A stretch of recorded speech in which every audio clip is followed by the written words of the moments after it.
The Jedi worked tirelessly to uphold intergalactic peace for a millennia, but are the galaxy's peacekeepers actually doing more harm than good? Master Windu, how pleasant of you to join us.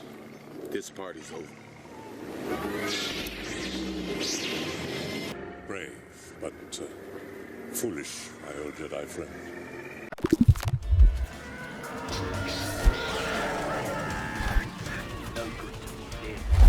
So, the Jedi are undeniably powerful, and their philosophy of upholding peace is arguably very noble. However, this is where the problem starts. The Jedi act as agents of the Republic, and act almost without limits to their powers, as in they can investigate, arrest, and basically do whatever they want, all in the name of the Republic, without really having to go through the Republic. An example of this is when Obi-Wan goes to Geonosis during the breakdown between the CIS and Republic. Now, the problem with this is simply that the situation should have been handled delicately, using politics. However, after the two Jedi are captured and start what is essentially a full-scale conflict with the Geonosian government and the CIS, then the Republic has to come and use its newly acquired army to come and save their allies. Yes, the CIS may have instigated the war, but it was actually the Jedi who started it. This is the problem with having a militaristic force that represents the Republic but isn't ruled by it. It can create problems. They don't have to go through the proper channels, which means any mistake they make has enough dire consequences for everyone,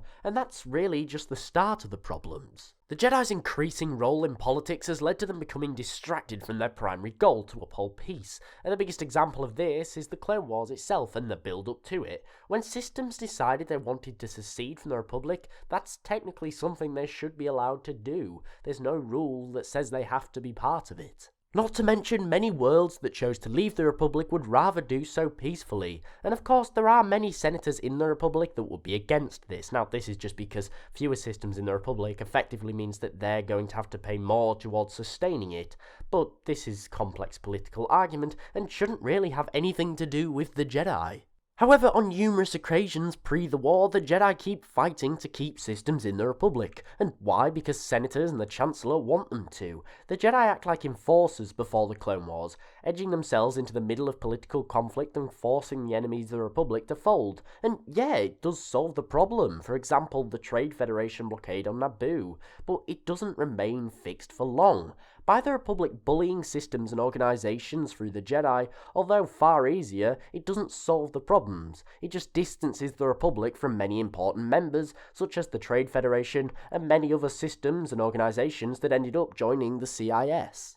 Just how much the Jedi became corrupted by the politics during the Clone Wars is most obvious at the end, when they discuss the possibility of the Jedi having to take over if Palpatine doesn't surrender his emergency powers. If the Chancellor doesn't end this war after the destruction of General Grievous, he should be removed from office. Arrested?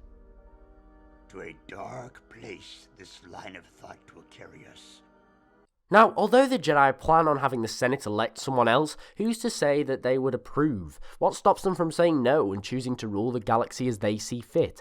Not as a democracy, but just so there's peace. Now, arguably, some may say a galaxy under the Jedi where there's peace will be better than one that's war-torn as a democracy, but that's not the point. The point is that the Jedi have become so obsessed with their goal, and of keeping the peace, that they overlook the consequences and sacrifices needed to achieve peace, which is almost inevitably always going to lead to conflict. But what do you think? Do you believe that the Jedi are still the noble guardians of the galaxy towards the end of the Clone Wars, or have they fallen from grace a bit? Please put your opinions below. As well as this, thanks for watching. Please remember to like and comment and subscribe for more content, and I'll see you next time.